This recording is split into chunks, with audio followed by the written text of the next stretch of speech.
이제 각 나라마다 이제 내려오는 이 얘기들을 우리는 민담이라고 합니다. 우리도 민담이 많은데 그리스의 유명한 이 얘기 한 토막을 소개합니다. 어느 날 한 맹인이 등불을 켜들고 밤 마시러 나갔습니다. 자기는 등불이 있으나 마나인데 맹인이 등불을 켜고 나간 이유는 자기는 못 보지만은 주변에서 자신을 잘 발견하고 부딪히지 말라는 얘기입니다.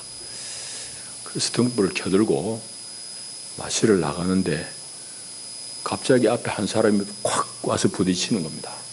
화가 머리끝까지 치미죠. 그래서 당신이 왜 이 불을 못 보고 나를 부딪혔냐고 막 따지듯이 이제 그렇게 화를 내니까 그 부딪힌 사람이 하는 말이 맹인의 손에 자세히 보고 등불을 보기는 보고는 당신 손에 등불이 들리긴 들렸는데 불이 꺼져 있다고 그렇게 말했다는 얘기입니다. 등불은 들고 있지만은 이미 꺼진 줄 모르고 들고 다니는 사람을 이제 풍자하는 그런 이제 전례 얘기입니다. 그 민담을 제가 들으면서 이 시대의 교회가 그런 모습이 아닐까 하는 생각을 해봅니다. 여러분 자유예요. 이건 내 생각입니다. 내가 그런 마음이 든다 이 말입니다. 이제 우리가 살고 있는 이 시대는 얼마나 어두운 세상인지 여러분들은 어느 정도로 관찰하고 고민을 하는지 모르겠습니다. 밤을 낮같이 밝히고 사는 시대입니다. 여러분 다리마다 보세요. 휘황찬란하게 불 켜놓고 있잖아요. 전기가 이제 밤에도 남아도 오니까 그렇게 쓰는데 그러나 실상은 우리 내면의 그 흑암의 깊이는 이루 말로 다 알 수가 없습니다. 흑암의 기운이 어느 정도로 깊은지 우리가 이루 말로 다 알 수 없습니다. 세계, 우리나라 예외 없습니다. 그걸 일일이 열거하자면 한도 없지만은 여러분 우리가 보는 대로입니다. 이스라엘이 끊임없이 전쟁을 도발하고 있습니다. 전쟁을 계속하고 있는 거예요. 하마스하고 전쟁이 그칠 쯤 되면은 계속해서 전쟁을 일으키고 있어요. 며칠 전에는 여러분들 이란 대통령 취임식에 온 하마스 대표를 표적 살해한 것, 총격으로 살해한 것 여러분 들었을 겁니다. 이란이 보복을 지금 공언하고 있습니다. 주권 국가가 그런 수모를 당하고 가만히 있을 수는 없잖아요.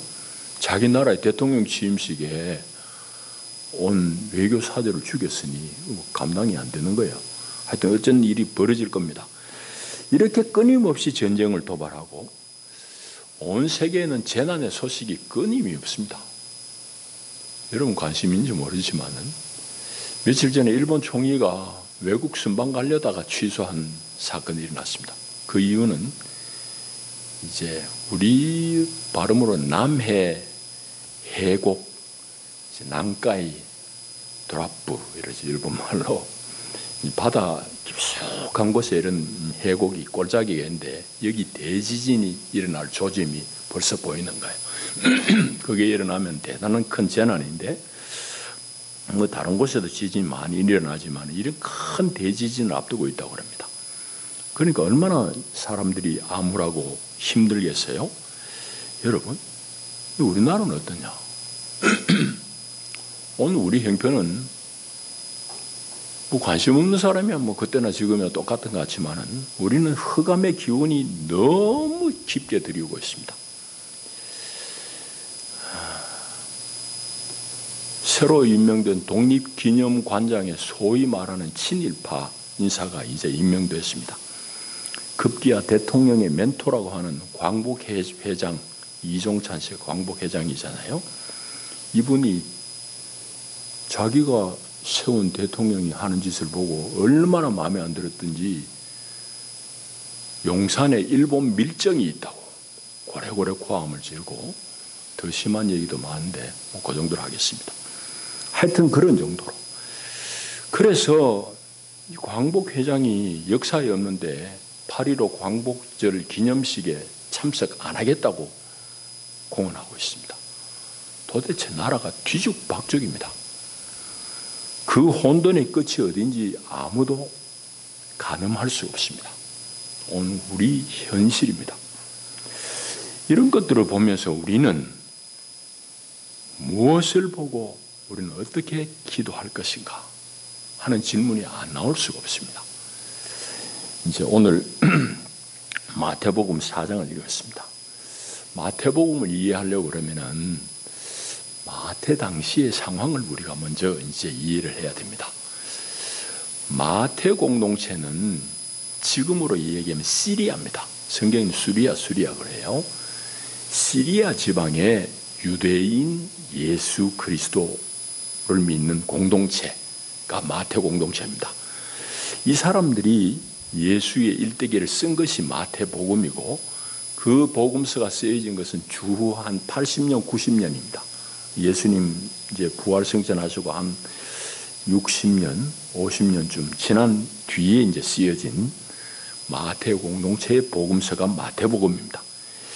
그러니까 이 시기는 그들의 아주 역사적으로 아픈 그 사건하고 밀접한 관계가 있어요. 그 이제 여러분 아시는 대로 유대 전쟁이 바로 직전에 일어났습니다. 유대 전쟁은 주후 66년부터 해가지고 70년 사이에 하여튼 처절하게 예루살렘이 저항을 했어요. 로마 군대가 왔는데 그때 이제 온 사람이 베스파시아누스라는 사람 장군이고 그 아들 티투스를 데려왔어요. 그런데 이제 전쟁 중에 베스파시아누스는 본국으로 이제 귀환합니다. 길게 이야기하는 것은 본국에서 이제 사변이 일어나 왕이 살해당하는 것 때문에 중요한 장수가 이제 본국으로 귀환하고 아들한테 맡겨놓고 가는 거예요. 아들 티투스가 이제 물경 5년 동안 포위하고 공격해가지고 예루살렘을 함락시킵니다. 예루살렘이 함락될 때 이 사람들 항복했느냐? No. 유대 반란군 저항군들은 거기서 몸을 빠져나와가지고 우리 잘 아는 마사다라는 요새로 피난 갑니다. 거기서 또 3년을 더 저항을 해요. 질기지질기 하여튼. 그러니까 마사다 요새가 이제 그때부터 아주 유명한 겁니다. 항전을 지속하다가 이제 완전히 폭삭한 망하예요. 그러니까 그때로부터 한 10년 지나가지고 쓰여진 복음서가 마태복음이니까 마태복음에는 군데 이들의 이 로마를 향한 이게 분노 이런 게 이제 묻어 나옵니다. 그거 안 묻어 나올 수가 없지. 쓴 사람이 그 감정에 북받쳐 있는데 그럼 우리 자세히 읽어보면 그런 걸 알 수 있거든요. 자, 그래서 이 마태복음에는 그 당시의 유대인들의 그 감정, 분노 이런 것들이 군데군데 이제 반영이 되어 있어요. 오늘은 이제 읽은 본문은 짧은데 세례 요한이 헤롯 안디바에 의해 가지고 체포됩니다. 감옥 생활을 해요. 그 헤롯이라고 하는데 헤롯 안티파스입니다. 헤롯. 성경에는 헤롯 안디바 이렇게 나와요. 이 왕은 이제 아주 교활한 왕입니다. 누가복음에 보면 예수님이 헤롯 안디바를 여우라고 불러요. 여우. 경상도면 야시. 그러니까 아주 교활한 사람이니까 그렇게 이제 예수님께서 여우라고 지칭합니다. 마태복음 13장에 누가복음 13장에 보게 되면은. 그런데 세례 요한이 이 헤롯 안디바에 의해 가지고 투옥돼요. 투옥된 이유는 뭔가 하면은 여기는 안 나오는데 이제 복음서 저 뒤에 가게 되면 이유가 나와. 무슨 이유 때문인가 하면 이 헤롯 안디바가 자기 제수인 헤로디아가 이뻤는지 헤로디아를 빼들어가지고 왕비로 세워버립니다. 동생 마누라를 빼들어가지고 왕비로 세웠으니 세례 요한이 가만히 있으면 선지자가 아니지. 세례 요한이 막 해댑니다. 그거 틀린 짓이라고, 잘못된 일이라고. 그러니까 이 왕이 얼마나 이게 참 폭군인가 하면은 세례 요한 잡아가도 버립니다. 가두다가 나중에는 결국은 세례 요한은 참수해요. 목 자릅니다. 그건 여기 또 안 나오지만은 성경에 자세히 기록하고 있어요. 좀 얘기를 할까요? 헤롯의 생일날 생일 잔치가 벌어졌어요. 헤로디아의 딸이 춤을 막 춥니다. 그 딸을 불러가지고 네 원하는 대로 내가 선물 주겠다. 나라의 반이라도 주겠다고 그러는데 딸이 지 엄마한테 가요. 엄마 뭐 달라고? 뭐 달라고? 지 엄마가 시킵니다. 헤롯의 목을 달라고 그래요. 그 자리에서 이 헤롯 안디바가 감옥에 사람 보내가지고 목을 자릅니다. 그걸 정반에 들고 와요. 성경에 그게 기록되어 있다고. 이런 정도로 하여튼 폭군이야, 폭군. 헤롯 안디바가. 헤롯 대왕은 아주 영리하게 그나마 좀 나라를 다스렸는데 죽고 나서 이제 분봉왕을 각각 세워요. 분봉왕이란 말은 헬라 말로 4분의 1 왕이라 말합니다. 아들, 내 자녀들에게 한 덩어리씩 다 떼준 겁니다. 이제 영어로 보면 테트라아그라고 그걸 썼는데, 테트라 사란 말이지. 4분의 1 왕. 지 아버지 헤롯 대왕이 가지고 있는 땅을 4덩어리 나눠가 한 덩어리씩 줬다 이 말입니다. 그걸 받은 왕을 분봉, 우리말로는 분봉이라고 그러고, 이제 정확하게 용어의 의미는 4분의 1 땅덩어리 받은 왕이라 이 말입니다. 어쨌든 그 중에 하나 헤롯 안디바가 이 아주 못된 놈이야. 아켈라오도 더 못된 놈인데 어쨌든 이 여기 등장하는 건 헤롯 안디바. 이게 세례요한을 체포해버려요. 예수님 당신도 가만히 있다가 여기 지금 죽을 판이야. 예수님이 이제 피신합니다. 그래서 12절에 보면은 요한 잡혔다는 소식을 듣고 갈릴리로 물러가셨다 했잖아요. 점잖게 물러났다 이러지만은 그 말의 헬라 말은 도피했다 이 말입니다. 나사렛에서 도피한 거예요. 어디로? 가버나움으로. 나사렛은 갈릴리에서는 꽤 교통의 요충지입니다. 사통팔달 다 통하는 도시예요. 거기 예수님이 있다가 가버나움 갈릴리 해변가에 어촌 깊숙한 곳으로 이제 숨어 들어간 겁니다. 왜? 헤롯이 하도 망나니 짓을 하니까. 그렇게 해서 이제 가버나움이 예수님의 본 동네가 됩니다. 복음서에 보면 본 동네라는 말이 나와요. 예수님 고향같이 되어버렸다 이 말입니다. 그런데 오늘 거기에 이제 예수님이 이제 피신한 것을 가지고 이사야 선지자가 예언한 말씀이 성취되었다라고 마태복음은 쓰고 있습니다. 그런데 예수님 당시는 물론이지만은 여기 지금 갈릴리 주변에 여기는 이제 스불론 지파, 납달리 지파가 분배받은 땅이거든. 12지파 중에서. 그런데 이거는 예수님 당시보다 벌써 700여 년 전에 북이스라엘이 망할 때 아수르에 의해 가지고 다 유린되어진 지방이에요. 그리고 지금 현재 이 복음서가 쓰일 현재는 로마 당국의 직할 식민지야. 직할 식민지. 이 갈릴리 해변은 로마 직할 식민지라고. 자, 그런데 거기에 예수님이 피신한 것을 가지고 이사야의 예언이 성취되었다고 성경은 쓰고 있어요.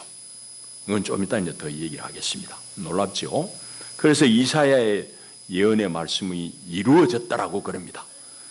그런데 그걸 쓰면서 여러분 보십시오. 15절 끝에 보면 이방의 갈릴리여 한 거는 맞습니다. 왜? 이미 아수르 제국에 의해서 침탈당할 때부터 이방인들이 막 들어와 살았으니까 이방인 땅 맞아요. 이미 이방화가 되었습니다. 그런데 그곳을 마태는 스불론 땅, 납달리 땅이라고 또 써요. 이건 무슨 말이에요? 로마 제국을 옛매기는 말이야. 우리 조상들이 오래 옛날부터 물려받은 땅이야 이 말입니다. 이미 흔적도 없이 다 사라져버리는데도 불구하고 스불론 땅, 납달리 땅이라고 쓴 이유가 바로 거기에 있다 이 말입니다. 그래서 로마에 저항하는 표현 방식이. 그래서 이 흑암의 땅, 이미 로마의 직할 식민지가 돼가지고 신음하는 이 땅에 흑암의 땅, 사망이 관영한 그곳에 큰 빛이 비추었다라고 그렇게 쓰고 있습니다. 여러분, 그거 이제 이사야가 예언했는데 예수님이 그것으로 피난함으로 말미암아 이사야의 예언이 성취되었다라고 쓰고 있다면 놀랍지요? 그 여기 빛이 비쳤다 할 때 이 빛은 예수 그리스도의 빛입니다.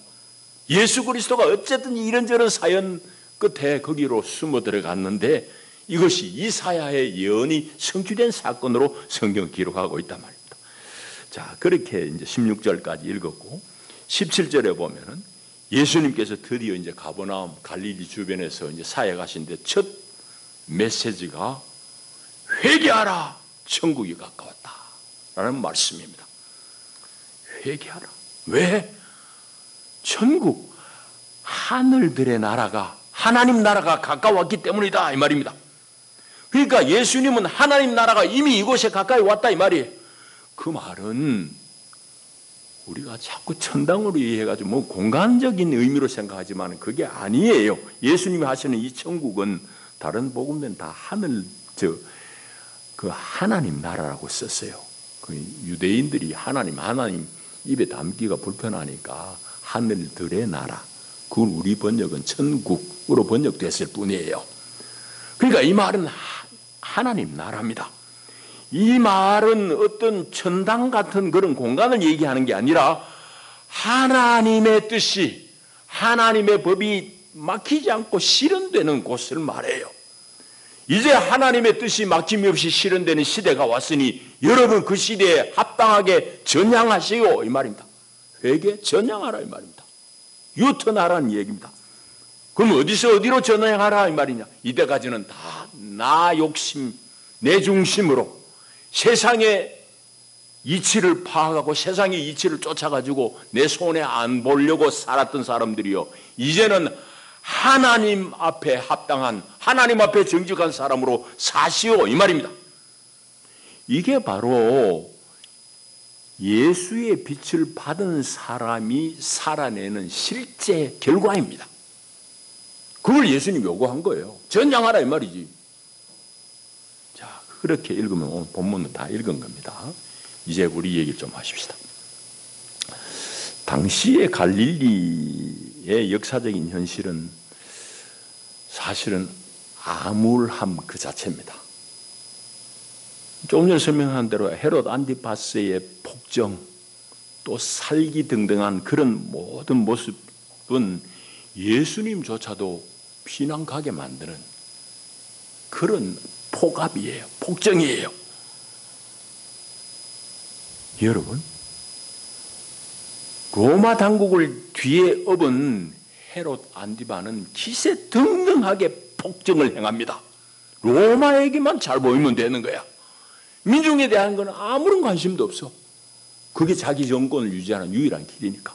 그렇게 하면서 국민들을 그냥 못 살게 굽니다. 그러다가 이제 세례 요한이 죽잖아요. 물론 죽기 전이지만 예수님도 이 모든 현상들 앞에서 당신이 몸을 피신해야 되는 거 아시고 주님은 한적한 갈릴리 어촌 마을로 들어가 버린 거지. 왜 하나님의 아들인 예수가 드러내놓고 나사렛에서 갈릴리의 중심 도시에서 사역을 못하고 시골로 숨어 들어갔냐? 우리는 이해할 수 없지. 세상에 이런 부리가 어디 있느냐고. 하나님의 아들이 왜 시골로 숨어 들어가야 되냐? 그런데 성경은 보통 사람의 안목으로는 이해 안 되는 그 사건을 하나님의 뜻 가운데 이루어진 사건이라고 이사야 예언을 들여다가 우리에게 소개하고 있습니다. 여러분, 이거는 오늘 우리가 세상을 보는 안목을 열어주는 대목입니다. 오늘 우리는 어떻습니까? 오늘 우리 시대는 어떤 시대입니까? 여러분, 별반 다를 바가 없습니다. 옛날하고 조금 형식은 달라져서 법 얘기는 하지만 법으로 사람을 잡는 시대입니다. 여러분 보십시오. 며칠 전에 국민권익위에 책임 있는 국장이 아주 유능한 사람이라고 나는 알고 있어요. 이 국장이 스스로 목숨을 끊었어요. 그 사람은 권익위에서 김 여사 면죄부를 내릴 때 유일하게 아니라고 얘기한 사람이에요. 신무 담당 국장이에요. 도저히 양심에 견딜 수가 없어가지고 여러 장의 글을 써놓고 죽은 거예요. 여러분, 이게 오늘 우리 시대입니다. 오늘 우리가 사는 이 시대, 어둠의 세력에 의해 가지고 몰려서 죽음으로 저항한 사람입니다. 의인이 핍박받는 시대가 오늘 우리 시대입니다. 이 사람은 죽음으로 항거했지만은 뭐예요? 항명수괴죄로 걸려 들어간 사람들고 별의별 사람, 의인들이 순환받는 시대가 오늘 우리 시대입니다.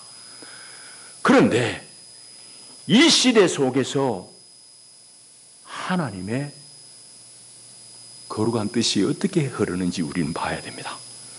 성경은 예수님도 못 견디고 피난한 이 사건이 예언자 이사야를 통해서 주신 하나님의 말씀이 성취된 사건으로 봅니다. 이 말은 무슨 말인가 하면은 이 암울한 인간 역사, 이 인간사 속에서도 부조리함 속에서도 하나님은 당신의 역사를 한순간도 놓지 않고 역사를 주관하신다는 것을 명확하게 입증하는 말씀입니다. 하나님은 역사를 주관하시는 분이에요. 하나님이 역사를 주관하시는 그 손을 한순간도 놓지 않았다는 것을 말씀하고 있습니다. 예수가 하나님의 아들이 피난 갔는데 불의의 저항도 못 해보고 피신하는데 그거의 이해할 수 없는 사건인데 마태복음은 놀랍게도 그것이 이사야 선지자의 예언이 성취된 사건으로 해석하고 있습니다.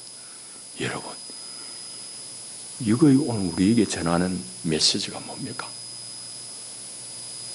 이 암울함 속에서도 하나님의 역사는 끊이지 않는다는 얘기예요.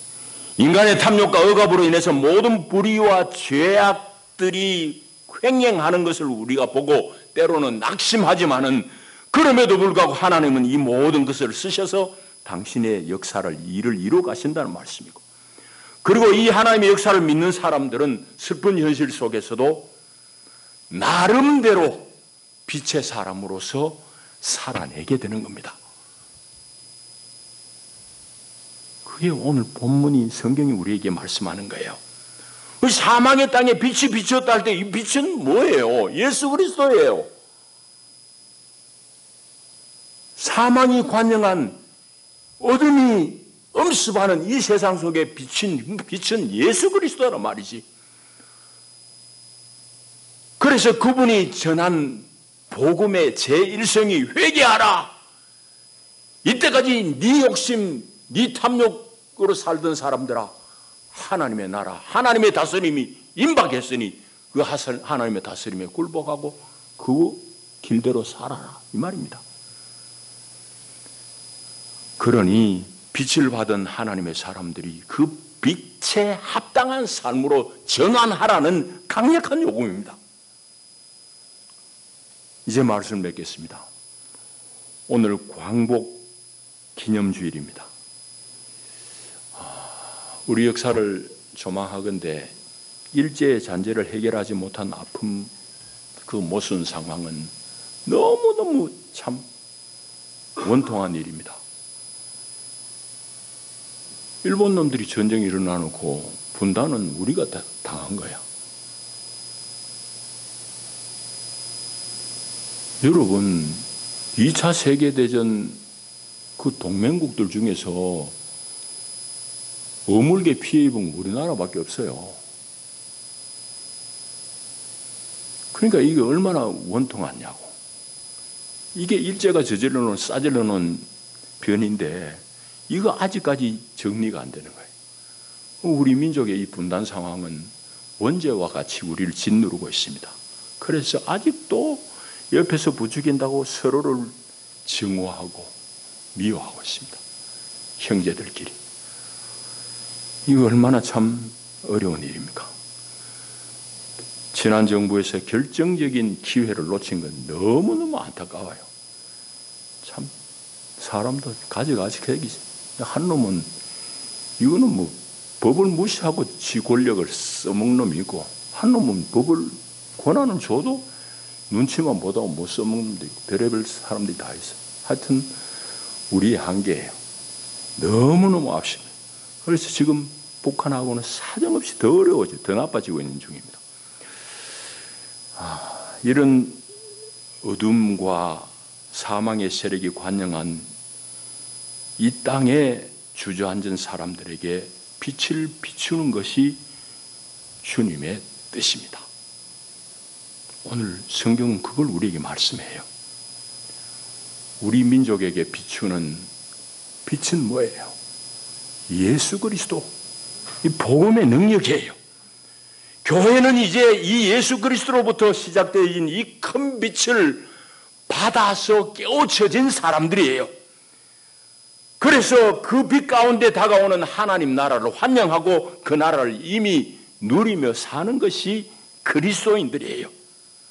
그래서 예수 그리스도의 밝은 빛에 자신을 맡기며 예수 그리스도가 주신 그 생명에 끊임없이 접촉하며 삶을 이어가는 것이 그리스도인입니다. 이 대단히 좀 추상적인 표현이지만 구체적으로 이야기해요. 여러분, 예수 믿는 사람 세상 사람들하고 관점이 다릅니다. 달라야 되고요. 그래서 다른 관점으로 사는 것이 다양하게 등장합니다. 예를 들어서 이런 겁니다. 나는 우리 교인들 자랑스러워요. 어떤 사람이 아파가지고 몸 좀 누워 일주일 누워있으면은 어떤 권사님은 나한테 늘 보고하는 거 하는데 내가 가끔 보면은 늘 죽을 쏘가지고 신방 가더라고. 참 잘하는 일이에요. 또 어떤 권사님은 그 몸 좀 누운 성도를 찾아가지고 뭐가 힘난다. 뭐가 힘난다. 자기 돈 들어가지고 밥 한 끼 대접해요. 섬기는 모습은 다 다릅니다. 죽 써주는 권사가 니 왜 죽 안 써주냐? 그런 얘기하면 안 돼요. 돈 들여가지고 식사 대접하는 사람이 남 보고 니는 왜 밥 대접 안 하나 하면 안 돼요. 표현은 다 달라요. 내가 몸으로 수고할 수도 있어요. 내가 물질로 수고할 수 있어요. 이것도 저것도 안 되면 기도로 그를 격려할 수 있어요. 다양한 모습의 섬김이 있습니다. 그러나 주의해야 될 것은 한다는 사람이 왜 날 식도를 안 하냐고 정죄하는 것은 크게 회개해야 됩니다. 우리가 이런 부분을 잘 살펴야 돼요. 그래서 생명에 접촉되어진 사람이 생명의 삶을 사는 모양은 방식은 다양합니다. 내 것만 옳은 게 아니에요. 다 하는 나름의 방식이 있어요. 본질은 그 중심에 예수의 영이 있느냐, 예수의 생명으로 살아내느냐, 이겁니다. 여러분, 이 세상은 우리가 겉으로 보기에는 악이 승리하는 듯 합니다. 마치 이 마태복음 당시에 흑암의 땅, 스불론 납달리 땅과 같습니다.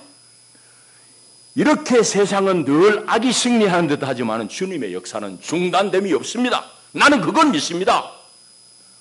그래서 권력 가지고 저리 막무가내로 노는데 불쌍한 겁니다.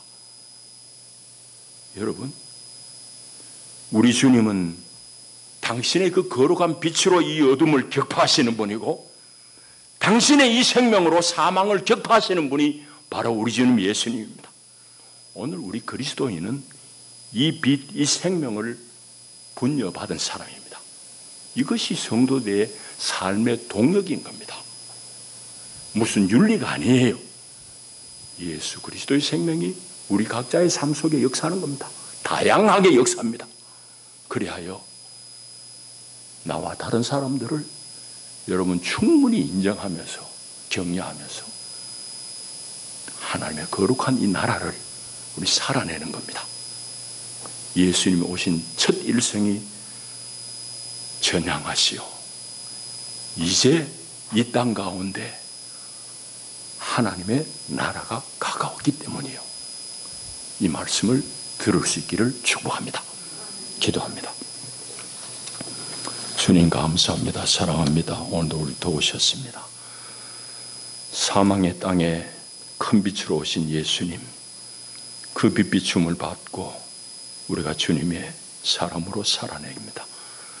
우리의 연약함을 불쌍히 여기시고 아버지 하나님, 이 어둠 속에서 그리스도의 빛받은 사람으로 세상을 밝히며 사는 저희들 다 되게 하옵소서. 예수님 이름으로 기도하옵나이다. 아멘.